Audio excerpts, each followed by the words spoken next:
catches me every time.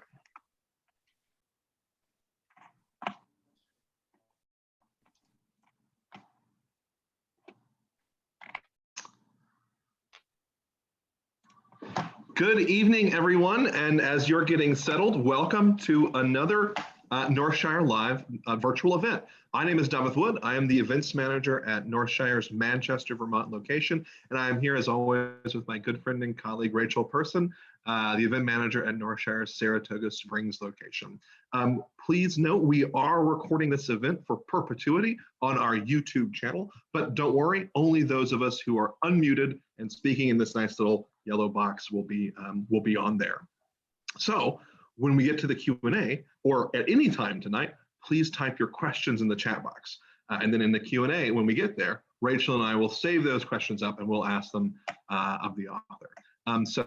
One other thing before I hand things over, and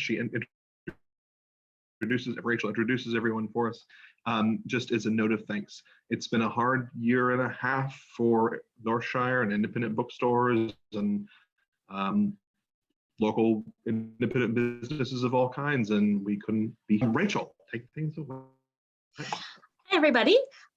First of all, before I get started with the introductions, I want to say a big thank you to our friends at Libro FM for their support of this event. Libro is an amazing audiobook website where your audiobook purchases or subscription can support your favorite independent bookstore. And in honor of the fabulous audio version of Emma's book, Libro has given us a free 3-month subscription, which is going to be raffled off to one of you this evening. We will be choosing one ticket holder at random tomorrow and emailing that person their information to claim their free.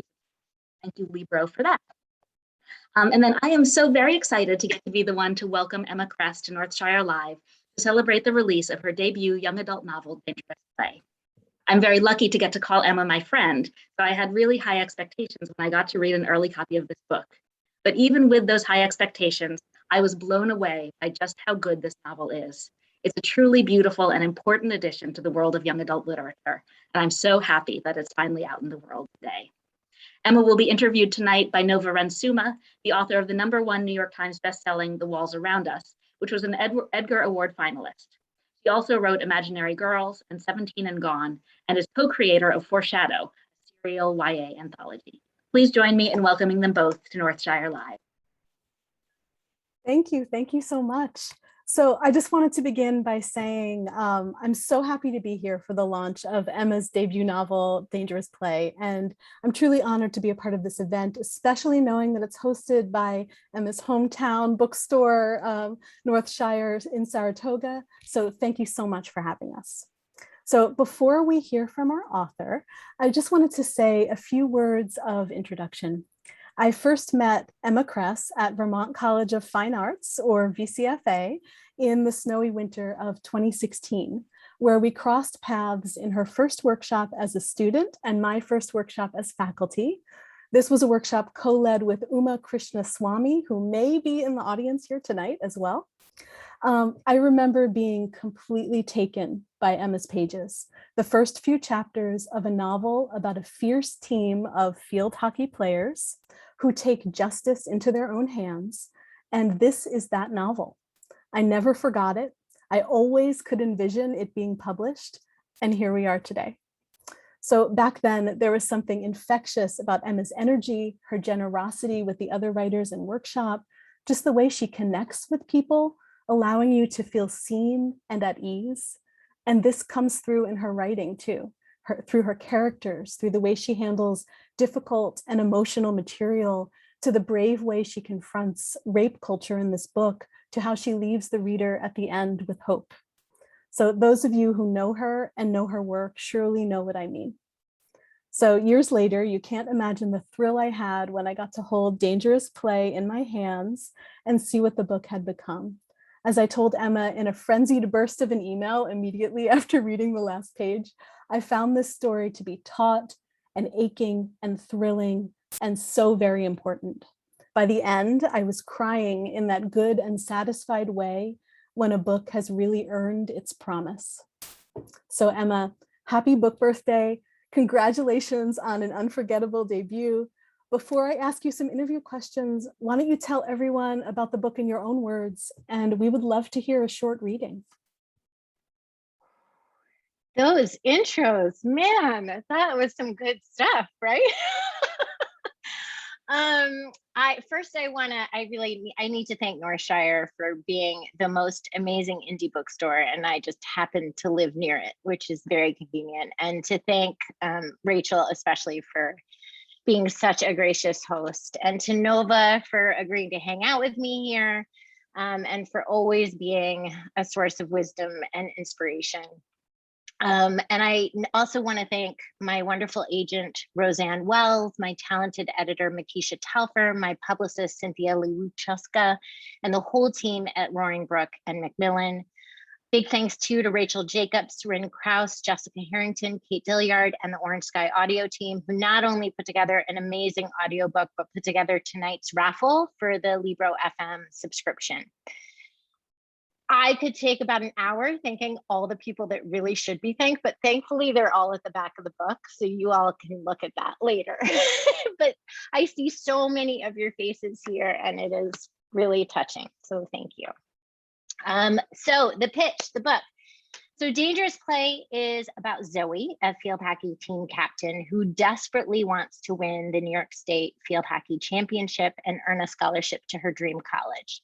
But when she's sexually assaulted, Zoe and her ride or die team become vigilantes to fight rape culture in their town.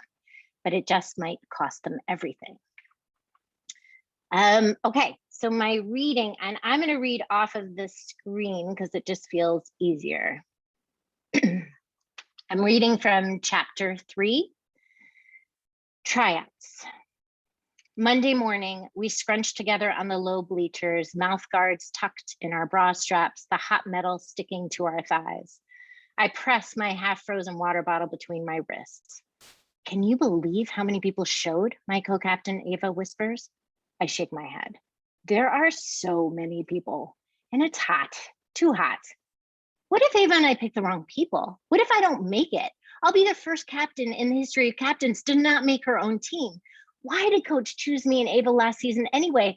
What if I've turned into a total Focky flake? What if Ava says something, but I can't hear her above the noise in my own stupid head? What? Respect the grind, Captain. She knocks my knee with hers. We worked for this. It'll show. Girls. Coach marches over, her neon blue clipboard tucked under one very freckled pink arm.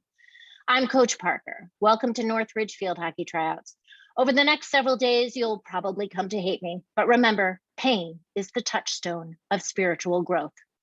Well, at least Coach hasn't changed. Coach is a fan of Alcoholics Anonymous. I'm not sure what about it is anonymous since Coach talks about it all the time. If there's an AA quote book, she's memorized it. She throws a few more quotes at us for good luck before waving us onto the field. She's kind of weird, my best friend Liv whispers as we scramble off the bleachers. She's perfect, Ava says. A girl runs onto the grass. She's missed the AA-laced pep talk. Her dark hair is pulled back and a small scar slices her right eyebrow. I recognize her from the other night. This is the only time I will allow you to be late, Coach says. Ever. Understand? The girl nods. Pair up. Any other day, I'd partner with my best friend Liv, but my feet walk me to the new girl. Nikki, right? I guess you liked what you saw on the beach? Nikki flushes red. I feel like a jerk, except I'm not sure why. Coach claps her hands. All right, girls, warm-up time. Captain Cervantes? Ava runs to the center to lead us. Ava's fitness goddess mom works at every gym in town, and I'm pretty sure baby Ava held a dumbbell instead of a bottle. Even though Ava says she wants to win states to attract colleges just like me, I know she'd love a few trophies of her own to slide next to her mom's on the mantle. Afterward, the real fun begins. Fitness tests. I glance at Nikki. I'm not sure if I want her to kick ass or just fall on it. Liv settles next to us. 1 minute push-ups, no cheating. Coach narrows her eyes. Cheaters only cheat themselves. Does she always talk like that? Liv whispers. I feel like there should be a giant kitten hanging from a tree squealing, hang in there, girls. Or Albert Einstein telling us how often he failed, her partner Bella says, tying her hair up. Einstein didn't fail, her sister Quinn says. He just figured out 100 ways not to make a light bulb. Liv laughs. That was Edison. Go, Coach yells. I'm a jack in the box. When my arms sing, I imagine I'm in the water, weightless. When they scream, I'm a machine. I get 38, twice as many as last year. As I count for Nikki, I scan the others. Some barely try, their butts high or drooping low, bodies like hammocks, not our recruits. Their arms pump hard, jack in the boxes. Next, the sit-ups, then the 40-yard dash. The fitness tests wear on into the afternoon and bleed into the next day. Each hour separates further those who can from those who can't. The ones Ava and I trained, we sprint, push, drive faster, stronger, harder than the others, than we ever have before. On the third day, 8 of the others don't bother to come back. Fine with me. Some fly so loose with their sticks, I see their futures mapped out in bruises. JV can keep the flyaway girls. We'll keep the ones in control, the power girls. Coach plays us in every position, on turf, on fields, on dirt. And then on the 5th and final afternoon, when we're reddened with heat and blood and dirty from grass and mud, Coach makes her choices. She talks about never giving up and staying off the sauce. Finally, she calls our names one by one. I make it. Ava makes it. So do all the girls we counted on, even the subs, except for one. Instead of Alana, she picks Nikki. Nikki, who didn't train with us all year, who looks too skinny to be fierce, who flinches when you look at her too hard. There's something off about her, but that something is not in her game. All week she was on fire. I have no idea where she learned to play, but she knows how to handle her stick, her feet, her ball. And while Ava and I aren't building a sorority, we're building a state championship team. So she's in. It's wonderful. It is just so wonderful, Emma.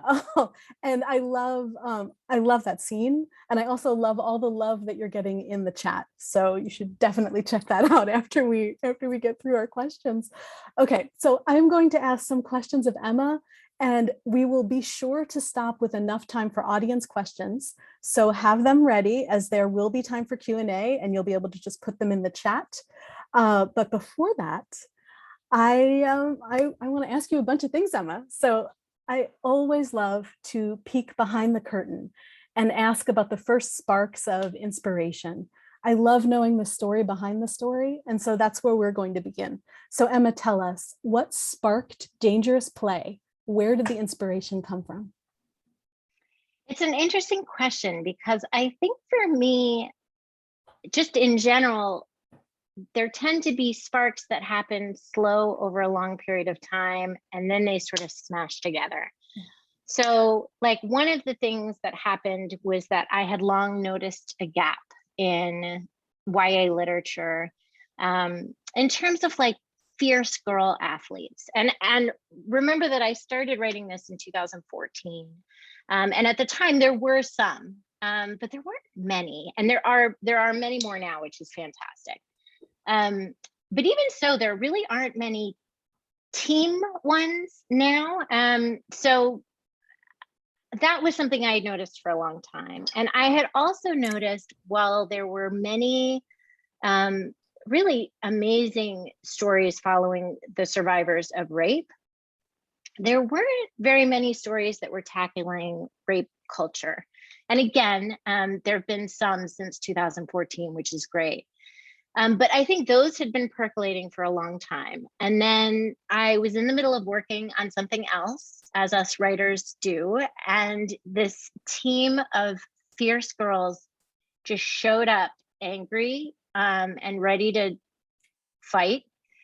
And I had to listen because they wouldn't take no for an answer. So yeah, I dropped what I was working on and switched to this. I love that. The characters made you pay attention. You had to write it. Yeah, and it was they were very forceful. It was. I do feel that way. Yeah, I love that. So, okay, so last fall during National Novel Writing Month, you started a wonderful series of craft chats on Instagram where you featured a writer every day talking about different writing topics, delving into process and techniques, and just sharing knowledge and inspiration. And it was so illuminating to follow that. So I wanted to turn the spotlight onto you for a bit and ask you about some of the crafty magic that you used to create this novel. So one of my favorite parts about Dangerous Play was the masterful use of tension. You created a dynamic plot full of breathless movement and surprises. And I'll avoid specifics because I don't want to offer any spoilers, and you can say whatever you feel comfortable sharing. But what you did may read as effortless when we have the finished book in our hands, but we writers know that this is never something that comes straight out of the gate perfectly formed. So how did you build this breathless tension and craft the plot? Did the finished book look anything like the first draft? No. This is a very short answer. Absolutely not. So again, started in 2014. So us really super mathematicians in the audience will be able to do the math and understand just how long that took. No, I actually wrote 150 pages. I did not plot back then. David Gill has since turned me into a plotter, but I did not plot back then. And I just, went where my little heart told me to go. Wrote 150 pages before I realized that was all backstory. And that was the moment that the story should begin. So I wrote the whole year before this happened. I wrote Ava and Zoe recruiting this team. I wrote how they chose everybody, which ended up being amazing character development, enriching time in terms of me getting time with these characters and getting to know them. But yeah, no, it was definitely not the book that you see in your hands. I think as far as tension goes, I love that Donald Mass quote in, I think it's from Emotional Craft of Fiction. And I remember underlining it a bunch. And it was something like, he was talking about fear, and he was like, fear isn't greatest when the hammer hits. Fear is greatest in anticipation of the blow, or something like that. And that I find is an incredibly helpful guide, right? So I think if I sit in anticipation, then the tension builds. So if I'm tuning into, okay, where do I want the fear to happen? Then I really try to slow down my pacing during those moments, leading up to the hammer hitting, and that has served me well in like a lot of ways. I feel like that also serves me well in terms of, even cliffhangers at the end of chapters. You don't, I remember being a writer at the beginning, and I think I still tend to write my first drafts usually like this, but where like my chapter ending and my scene ending was the same thing. And that is a liberating thing when you realize those two things can be different, right? And I think that was very helpful too. And I think it is that Donald Mass quote again. I mean, I don't know that I sort of had that in mind at the time, but I think it's that anticipation piece. And so, and I think it's about thinking about where that anticipation is, like I try for like half cliffhangers. So for example, I could end a chapter on the doorbell rang, but like that's sort of like there's too much for the reader to anticipate, that they don't have enough vested in it. If I say the doorbell rang, it was Nova, right? That's more of a hit. And then I turn the page into my next chapter and it's like, how's this character going to deal with Nova? Not that there's any issue of dealing with you ever, Nova, but do you know what I mean? I think, so I feel like I don't know that half cliffhanger is an official term, but that's how I think of it. It's like I want to give them just enough to be invested and care, and then draw out that anticipation bit. Yeah, I think that that is so instructive, and that was the thing that I was thinking of when I was thinking of the tension, is the way you did the turns in your chapters and the way where you left us. It felt breathless every time. I'm just like, how did you do that? And I think that the way you just explained, I think, is really helpful for all of us here listening, writing novels, to think about ways to amp up our tension. Okay, and for those of you who are listening, Nova is like a supreme expert on tension. And if you are not reading her books, you're making poor life choices. So read her books. And she uses setting to amp up tension in such a brilliant way. So hers are master classes in that. Thank you, Emma. Although tonight is about you. So okay. All right. Okay. So back to you.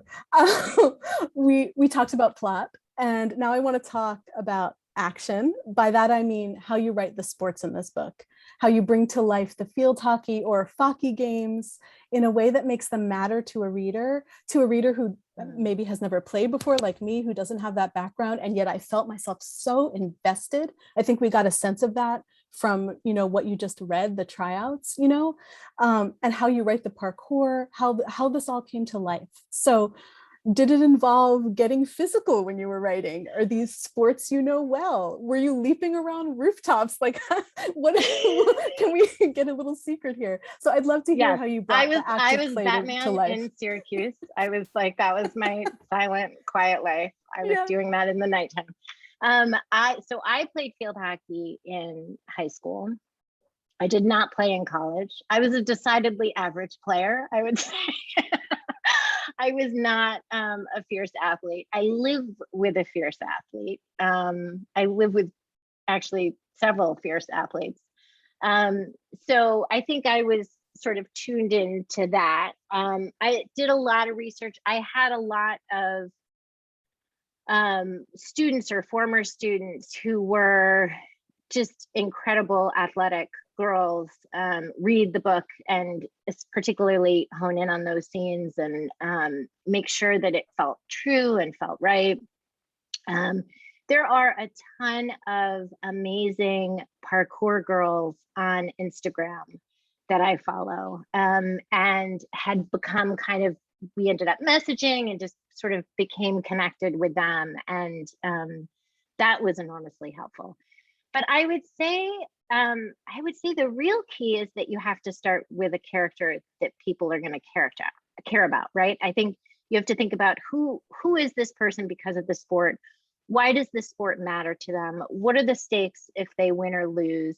I think all of those things are what will help the reader feel invested in those games, particularly because really feel like I say this at one point in the book. Zoe says, it's field hockey, like nobody's coming, like it's not one of those sports that is like a huge draw that people get behind. It's not football and it's not soccer, right? So it tends to have a smaller niche group. So I wasn't really writing just for those people. And then I think then the research comes in, right? And I think part of it is about doing some of it, what you can yourself, but also, again, talking to the people who really do it. Because even if you do it a little bit, like you're not mimicking like what it is to be day in, day out.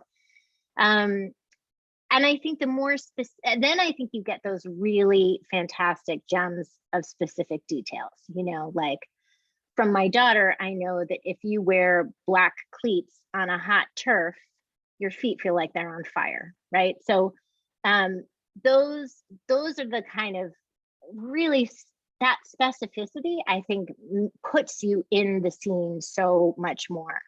And then I think, purpose too, like it has to be more than I just wanted a cool scene on a rooftop sort of thing, right? Like, or a chase scene, right? Like I think in terms of action, I think how is it furthering the plot? How is it furthering character development? What's it doing there? What's its purpose? Why is it, these players in this scene, in this moment?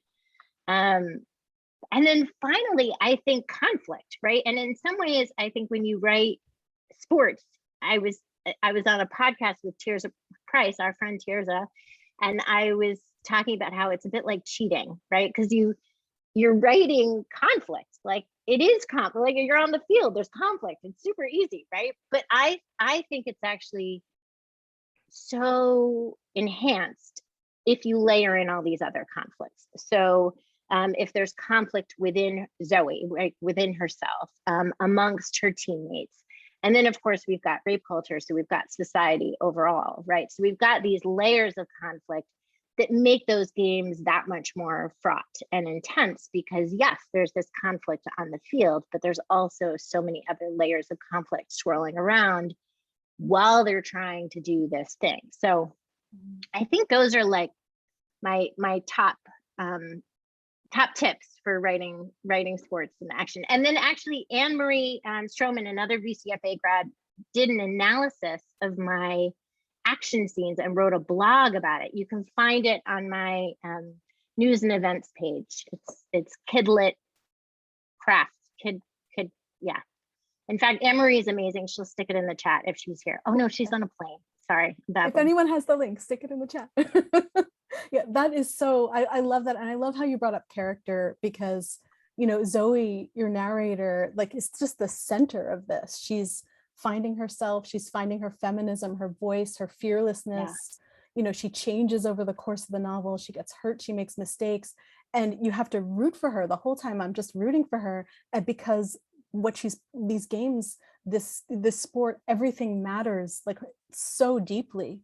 And it's because we care about Zoe that makes it feel, you know, we're so invested. And she cares, like she cares so much. Yeah. Oh, I just love that. I'm so glad we got to get some really important craft tips from you in the midst of your, you know, the midst of your launch event. But I want to, you know, you mentioned that you started writing this in 2014. So and I mentioned that I saw a few chapters of the book a while back. So this is a story that you've been carrying with you for some time.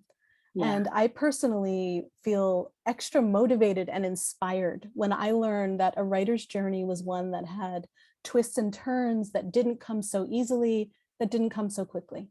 So tell us about your writing journey and what brought you here to this moment today. Well, it was very long. And I'll also say, here is the like cherry on the pie of a really long journey for the friends who are listening with long journeys. By the time my family and friends have been so excited and supportive of me in these, like this week, I have felt like queen. Like I have just been, and I think part of that is they saw how long it took, right? They all saw how much work went into it. So, you know, there is this prize at the end, not just, you know, the holding of your book, which is so important, but just this understanding, I think, of your community, that this happened as a result of tremendous hard work. So I wanted to be a writer since I was 10. Wanting to be a writer and actually writing are two different things, it turns out. And it took, and you know, partly I think I was scared of failing, and partly I just kind of fell in love with teaching and got super into just being the best teacher I could be. And I thought in being a teacher, I'd have my summers to write, but I spent my summers planning my next year.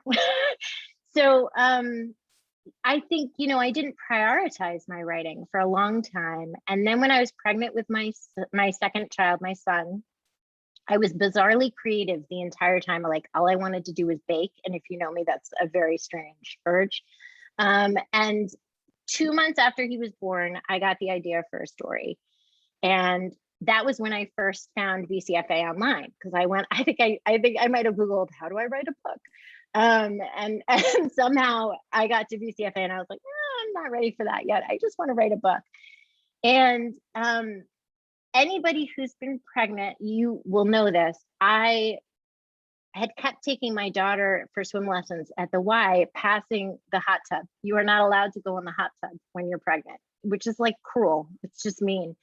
And so and that's all you want to do when you're pregnant, is be in a hot tub. And so the minute I could, so my son is 2 months old, I'm finally like free of him. I love him, but I was free of him for long enough to be able to go to the hot tub. I was so excited about it. I come out of the hot tub like the most blissed out version of myself. I'm so chill. I'm in the parking lot, I'm walking through, and I see this woman, Amber, who is actually a VCFA grad now herself. But I knew she was a writer. I knew she's the mom of a daughter. Her daughter was in my daughter's preschool class. I had never spoken, but I barely had told anybody I wanted to be a writer. This was like a secret I'd kept for decades. And I walked up to her and I said, hey, I want to write a book. Could I pick your brain about it? Which, had I not been so blissed out because of the Y hot tub, I don't think I would have had the courage to do that. But thanks to the Y hot tub, the magical Y hot tub, I was able to get the courage to kind of just talk to her, talk to this scary person who was actually living this life that I wanted to live. And we hit it off. And she and I met every single week. We exchanged pages. She was the one that taught me that you don't keep, because up until then I'd started a bunch of books, but I never got past 140, page 140, because I kept circling back and revising myself into nothing. And she was the one that was like, oh no, you put the notes that I give you into a folder and then you keep going as though you've already done this. Like, so then I was able to get to the end of a draft. And so that really shifted my writing. So I wrote that book. I queried agents. I got rejected. I wrote another book. I queried agents. I got rejected. I wrote my third book. I queried agents. I kind of forgot about them because they take a long time. And then at this point, I was like, you know what? I got to level up. And that's when I realized it was time to go to VCFA. And so I started up at VCFA, and in the middle of my first semester, I get this email from my now wonderful agent, Roseanne, who said, I'm halfway through. I'm definitely going to want to talk to you at the end of this. And I remember I'm like sobbing in my car. Like I had taught that day and and I had no service in my school. So out of school, I get to my car, I'm just sobbing. Yeah. So, and then we revised it for a long time. And then when we finally sent it out, it got picked up, I think within like a month or two by Makisha, which is really fast, except for when you think about the 11 years, like decade that led to that point. But yeah, that part was fast. And then, yeah. And I think the other interesting thing about this book that's noteworthy is that I started it in 2014, which of course was before the Me Too movement. And so my whole tone shifted as a result of the Me Too movement and the storyline and a whole bunch of other things. I mean, now the Me Too movement is a part of the book, which it obviously was not at the beginning. So it's interesting when you write a book for so long and the world is changing, like the world that you're writing about is changing, which of course people who are writing during this pandemic know all too well, right? Like the world that we're talking about is changing right under our feet, and it's gonna change us. It's gonna change our writing, and it's gonna change us. So it's interesting to see how that works. Yeah. Well, I love this story. I just love this story. And do you like the magical hot tub? Yeah, it's wonderful. Yeah, the magical hot tub. Good, good moment in there. No, I love it. I love hearing about this journey and everything that went into the writing of this book. And I'm glad that you just touched on the Me Too movement, because that's what I wanted to make sure that we touched on, the significance of this book, how it speaks to the Me Too movement, though you started writing it long before, and how it feels especially timely right now. And you said that the book had changed, as you looked at it in a different way, perhaps. So I was just curious, what changed in terms of like how you saw this book, and what has the response been so far now that it's come out in this particular moment? Yeah, I mean, I think that when I was first writing it, it was a bit campier. I kind of was leaning more into the superhero piece. I think I felt like I had to make the fighting of rape culture more palatable, right? And somehow more digestible, I guess, for the reader, and also do more of an introduction, like naming it, because I think that it had never, in my experience, from what I was seeing in the YA literature, it was not being named. And so I think that earlier one was in some ways lighter and in some ways kind of more comprehensive. Like I was trying to fit in everything. Like I had like a dress code thing in there. There was like all kind, you know, because I just sort of wanted to get all of it in there.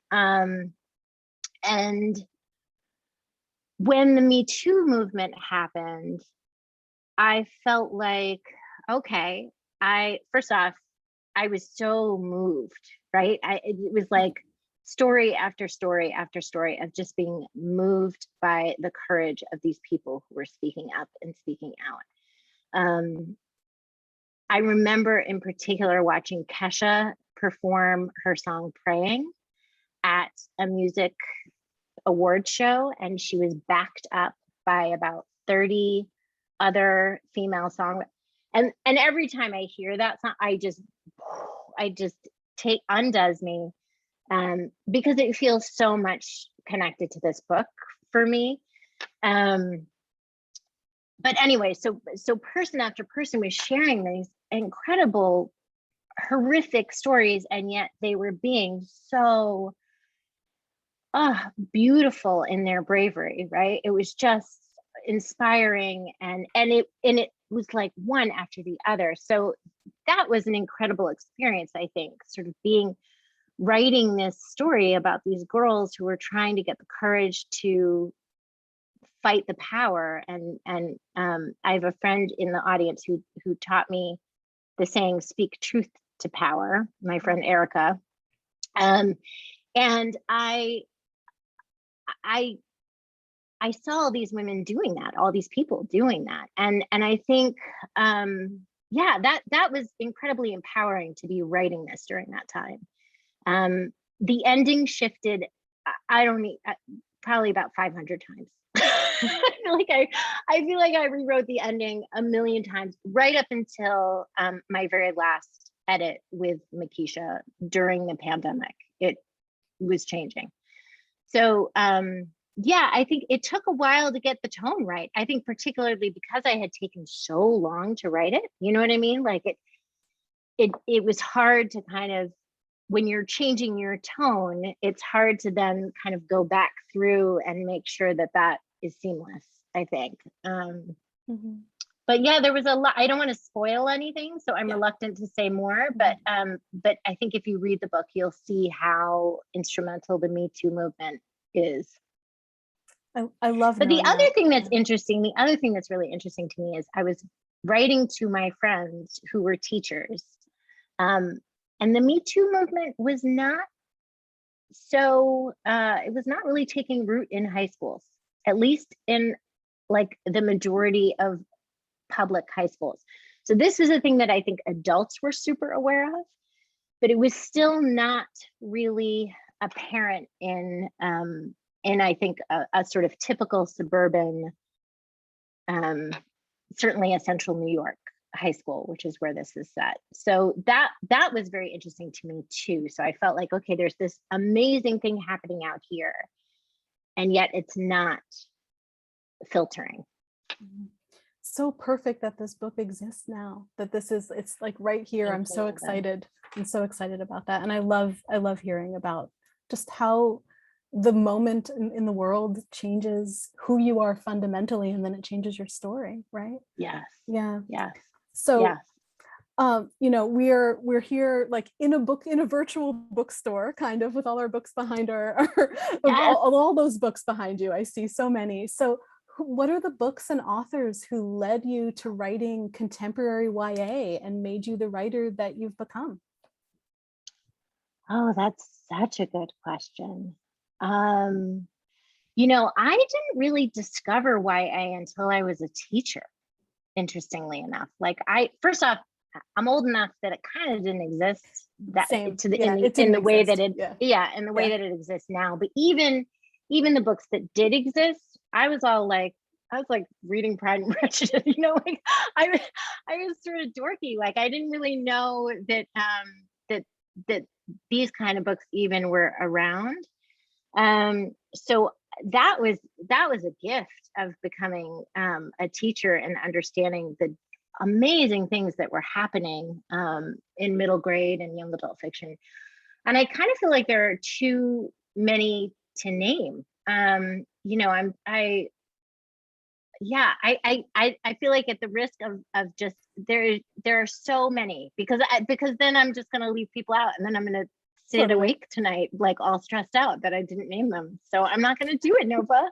I'm not going to fall under your pressure. But you know what? It's like it's like that moment of the discovery that you discovered YA, I feel like was around the same time probably that I also discovered it. And it was, you know, just a force of authors who were just, you know, doing ground shaking work that, you know, opened our eyes to it. So I will say there were some, in terms of not sort of overall YA, but I think specific to this book, I think that Exit Pursued by Bear by E.K. Johnston was hugely influential to me. I think that Dairy Queen was hugely inspirational to me. One is about a rape survivor story, and one is about this sports hero. And since I've been I feel like there are many more that have kind of filled in and become, but I feel like those two were super influential at the beginning. Oh, definitely. Okay, I'm going to ask one last question before we turn to Q&A. So I hope people I think I've seen some questions coming through, so we're good. Okay, so one last question, and it's about who you imagined reading this book. So sometimes we authors have a vision for our future reader. Sometimes our intentions are a little fuzzier, or sometimes we're writing for ourselves. But I wonder, now that the book is out on shelves, in bookstores and libraries, who do you hope this book finds?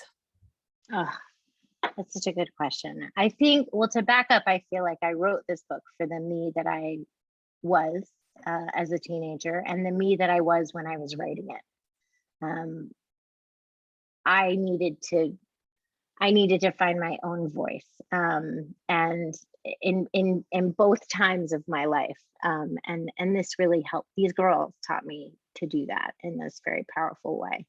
But then as I kind of got closer to thinking about this book going out into the world, I hope this finds the people who need it, you know. And I think that I know, you know, I think a lot about hope.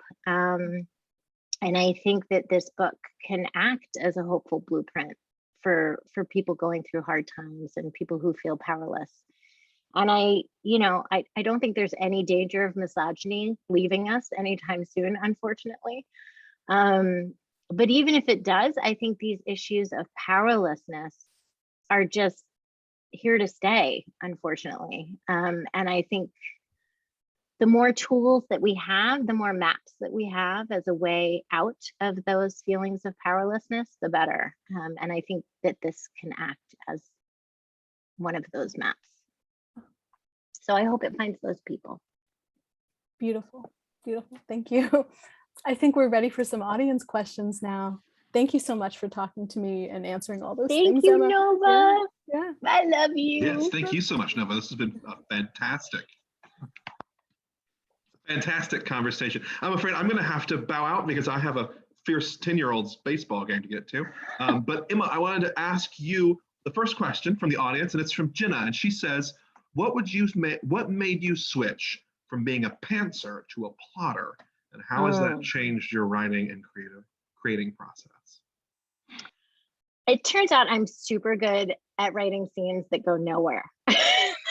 That's really was the impetus. I feel like I could write, and I get really into banter and dialogue, and I could just write dialogue for days. I really could, and like nothing real might happen in one of those scenes. So I think the big thing was really being super intentional about what is the goal of the scene, what is the question that the reader will have going into the scene, and what will that answer be, and how will it lead them to the next scene. And so, you know, I think pre-becoming a plotter, I think I thought, oh, that's all formulaic, or you're gonna you're going to lose all the surprise or lose all the joy as you kind of do that. And for me, I do a lot of side writing. I learned this at VCFA with Mary Quattlebaum. I do a ton of side writing around character and motivation. And so I feel like I need to really understand the characters before I plot, right? So that it isn't, I think it could become formulaic if you kind of are just plugging in a plot. But so I really need it to be coming from the character themselves, and the choices that they're making need to be authentic, right? But yeah, I just am too good at writing nowhere scenes. It's really where it comes from. So I have no, how like I think some people, I think the people who like don't plot are people who are like just instinctively good at plotting, and so they tell themselves that they don't plot, but really it's just like baked into their DNA a bit better. It's not baked into mine, it turns out. So I kind of need to externalize that. I used to, I was a learning specialist for a long time, and I used to say, for kids who struggled with attention, I would always say, well, some kids are, born with a secretary inside their heads, and some kids aren't. Some kids have a part-time secretary. And I feel like that. Like, I think as a writer, you're either born with a plotter inside your head or you're not. And I think it's not really about plotting or pantsing. It's about what do you need to externalize to get your story where it needs to be. That's a great answer. And I love the idea that some kids don't have a secretary in their head, because I definitely live with some of those. And some days I don't have a secretary in my head also. Yeah. Well, and during COVID, all the secretaries went on hiatus. Yes, they're all on strike, every last one. They're all on strike, yeah. We have so many great questions to hear. I'm going to try to get to as many of them as I can. Me Too asks, how did you develop the cast of characters? And were there any characters that you had to cut out or rework? Did Ava, Zoe, and Nikki appear all fully formed in your head, or did you sculpt them slowly through the revision process? I actually think because I did so many of those scenes, the nowhere scenes, at the beginning of my writing, and the 150 pages of like this year of Ava and Zoe finding the team and who they picked and why, I actually do feel like I knew these characters really well. And I think that was actually one of my, talk about, there's a, for those in the audience who aren't writers, there's a famous phrase where you have to kill your darlings, right? And all my darlings involve more character time with the rest of the team. And so there were lots of scenes that got cut that really were about them. So yes, so I do feel like I knew the characters very well because of those early drafts. But figuring out how to put them on the page in a streamlined way was very challenging. I'll also say Zoe had a brother for a long time. I was very sad to cut him out, but he just, he wasn't serving the story, so he had to go bye-bye. But other than that, pretty much everybody who was in at the beginning stayed in, which was challenging because it's a gigantic cast, which was dumb. If you're listening and you're a writer, write about like 2 people. Like that is my advice. That's actually a perfect segue into another question we have from Aaron, asking, how did you balance such a large cast of characters? It was hard.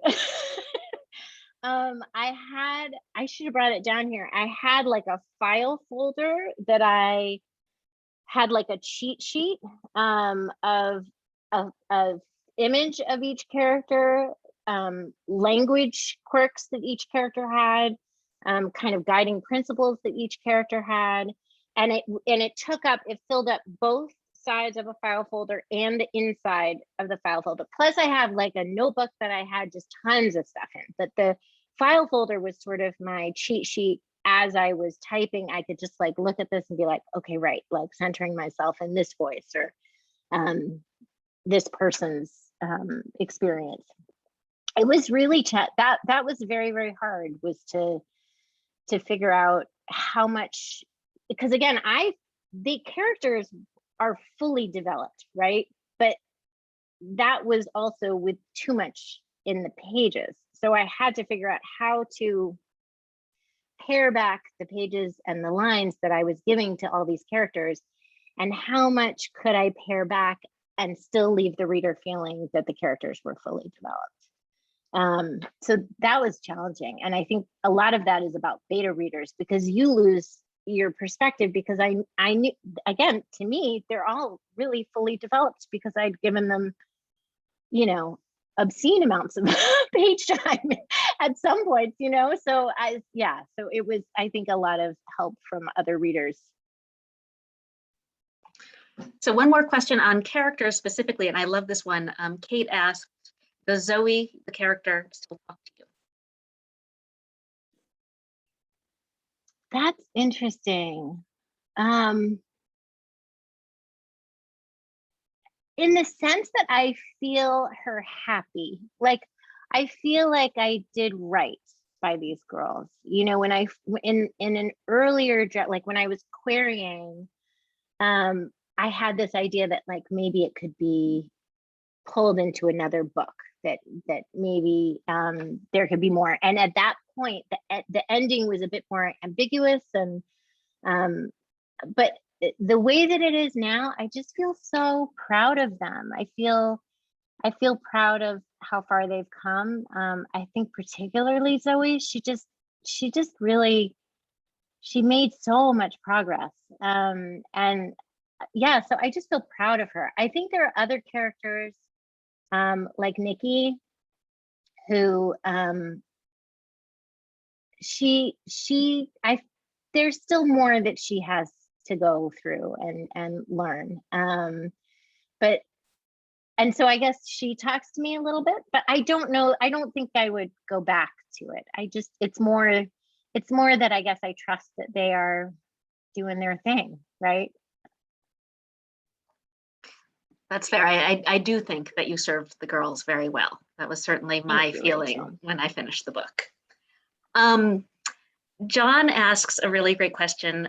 He says, there can be a lot of fear, crises of self-confidence, and tentativeness with writing a novel. Can you remember a time during the writing of this book when you felt your most powerful, your least fearful, 100% ready for this story to be out there? I'm not a nice person when I'm not writing. I think that's like the easiest way to put it. I have this friend that I used to co-teach with. I don't know if she's here, Tony. And I remember this one day where I was like, I must have been kind of uppity. And she was like, are you not writing? and it really was this real lesson for me, like, okay, like, so I think also because I'd gone so many years of being rejected and had written books that went nowhere, essentially, right? Like I'd queried them and they got rejected.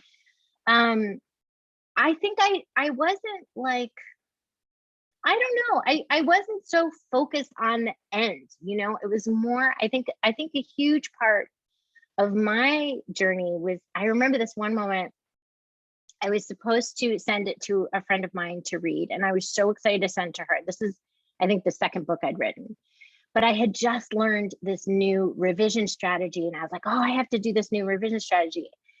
And I realized in that moment, I was like, oh, if I was in this just for the product, I would be upset right now that I had more work to do before I sent it to her. But instead, I was so excited to try this other revision strategy. And that has served me really well. Like just loving the process and leaning into the love of the process. I think that's the thing that made me go, you know, be able to just keep writing even through all the rejections. So I think that's where the power is in the process, I guess, to sum it up. That makes a lot of sense. And there's a quick follow-up question in the chat. What is that revision strategy?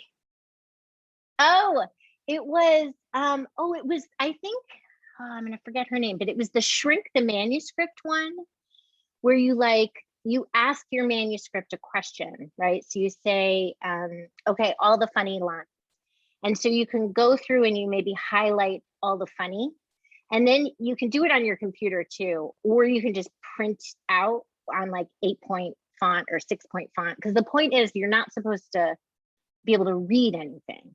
You're just visually looking at this body of a manuscript and seeing if those highlights are happening where you want them to happen, right? So is all your funny in the beginning and then there's no funny? Well, then that's not gonna really serve your book if you're trying to write a funny book, right? So yeah, I love that strat. Because I said this before, I'm a learning specialist, so I get super happy and geeky about like how we learn and how we learn versus how we write and how those two come together. I love thinking about that.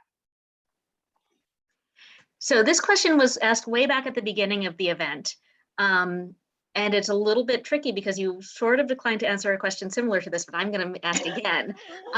Louise says, Emma, you mentioned that there were few fierce girl sports novels back when this story occurred to you. What is one that you loved? Dairy Queen, back at the time, I think is wonderful. I think it's interesting because you don't actually see her playing her sport in a way. She's this very fierce athlete, but she's sort of helping a boy become his best self on the field, which is interesting. And there's more to it, and it is feminist. I'm not making it sound feminist, but it is feminist. But I think that's where we were, right? Like where there weren't sort of a lot of stories where it was a girl being fierce on the field or the court or wherever.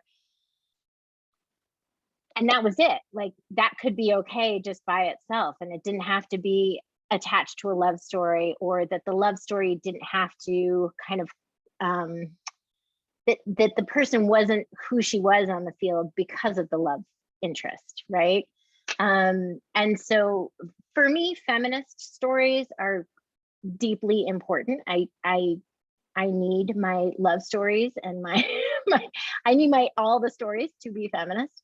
And so, yeah, so I really like it when we have that independent desire and that sort of goal making that is apart from a love interest. I think that's critical. And there are so many now. I will do a shout out to Holly Green's In the Same Boat, who is a VCFA grad as well. We were in the same cohort, and she debuted last week, 2 weeks. I've lost all sense of time, but recently her book came out, and it is so amazing. It is so good, and it is a fantastic sports book. And I think there are a lot more sports books out there now, like Furia. I know Nova did actually her launch with Shamile's launch last year. That is an amazing book. I adored that book. So yeah, there are a lot of great sports books now, I would say. So we are just about out of time, but I've been saving a particularly wonderful question to be the last one.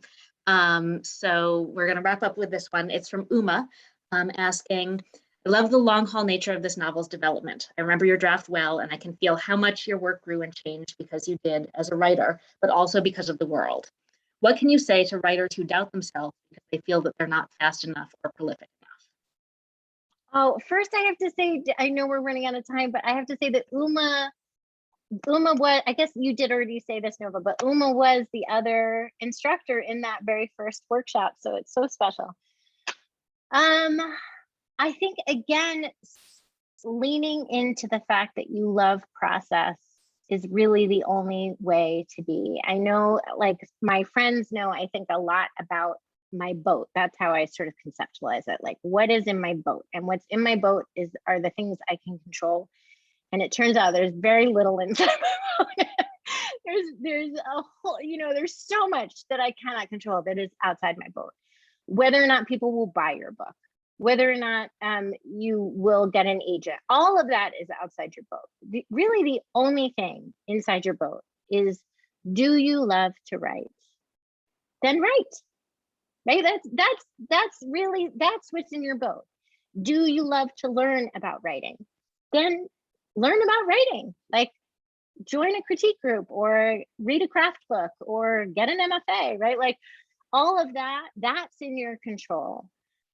And I think you have to just kind of stay in your boat. I think the second I start doing things outside my boat is when I start getting oogie.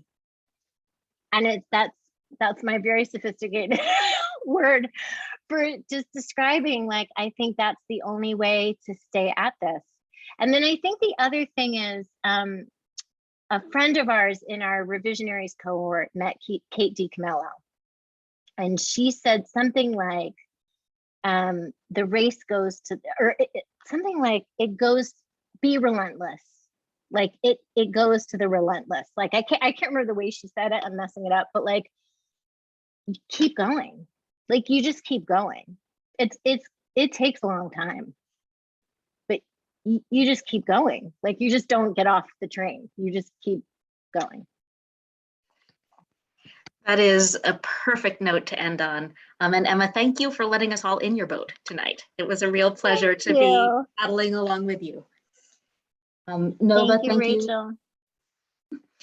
Nova, thank you for the great questions. Audience, thank you for being here and for the wonderful questions. This has really been a delightfully joyous occasion. It's one I've been looking forward to for a very long time. So it's great to get to share this night with all of you. If you haven't ordered a copy already, you can order Emma's book and Nova's books at northshire.com. And you can check out our lineup of other great events coming up there when you're there as well. Thank you so much, everybody, and have a great evening.